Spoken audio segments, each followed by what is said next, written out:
People assume staying home means boredom or fear. For many, home is where their mind finally breathes, where noise fades, the body settles, and thinking becomes possible. Why does being alone feel like recovery for some people? First, it's subtle. Conversation here, background noise there. The music is slightly too loud. The room feels crowded, even when it isn't. You're listening, responding, nodding at the right moments, but something inside you is working overtime. It's not that anything is wrong. It's that everything asks for a little bit of you. The chatter, the expectations, the need to stay present, engaged, aware of how you're coming across. Over time, that constant pull adds up. Your thoughts feel scattered. Your body feels tense without knowing why. Even enjoyable moments start to feel heavy. And then you get home. The door closes. The noise drops. Your shoulders loosen without you telling them to. There's no one to perform for. No conversation to manage. No energy being quietly spent. Your breathing slows.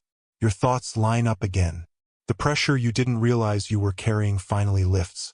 This is the part people don't see. From the outside, it looks like you're doing less. Inside, it feels like everything is coming back into balance. And when you think about it, why does relief show up the moment the world goes quiet? Psychology suggests this isn't about avoiding life. It's about how some minds interact with it.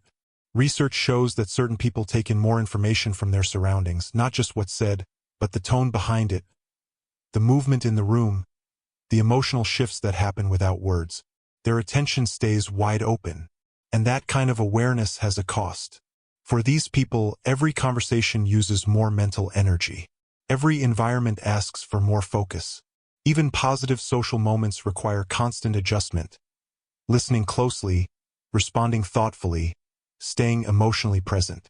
Over time, that effort adds up. So when they feel tired after being around others, it isn't weakness. It's the natural result of deeper processing. For certain people, the nervous system doesn't fully settle in busy, unpredictable spaces. It stays alert, responsive, and on. Home changes that. At home, the brain receives fewer signals to manage.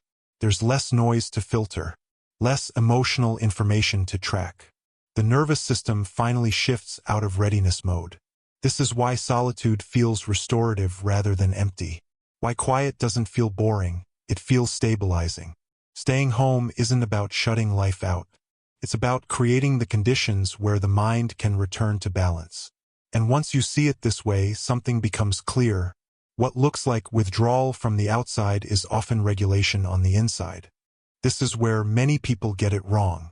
Choosing solitude doesn't mean feeling alone. Loneliness feels empty. Solitude feels full. For people like this, time alone isn't a gap that needs to be filled. It's space where things finally settle. Thoughts organize themselves. Emotions soften. The mind gets room to breathe. And relationships work differently too. It's not about having many connections. It's about having the right ones. Depth matters more than frequency. A few meaningful conversations can carry more weight than dozens of casual ones. Silence with the right person feels comfortable, not awkward. Staying home, then, isn't withdrawal.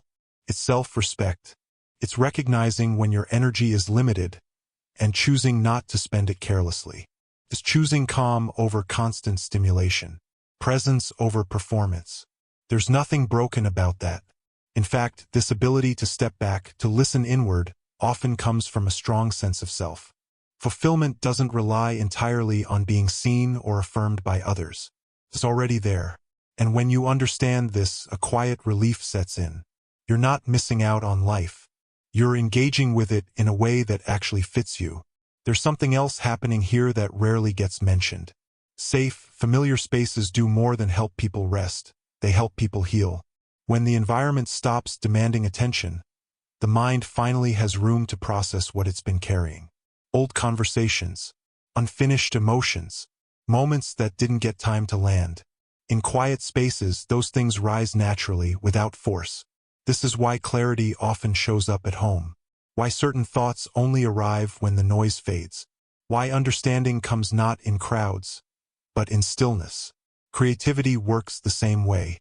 Ideas don't usually appear when the mind is crowded with input. They surface when there's space, when imagination has room to wander without interruption. In silence, connections form that would otherwise be drowned out. And over time, something deeper develops. People who spend more time alone often stop depending heavily on outside approval. Not because they don't care, but because they've learned how to listen inward. Their sense of direction comes from reflection, not reaction. Quiet environments nurture an inner life, one that grows richer the more it's given space. So staying home isn't just about comfort. It's about meaning. And once you see it that way, the choice starts to look less like avoidance and more like wisdom. If staying home feels like relief instead of escape, that makes sense. For many people, it's where the mind settles, where the body feels lighter, where being yourself takes less effort. Nothing needs to happen there. Nothing needs to be proven. So take a moment and think about it.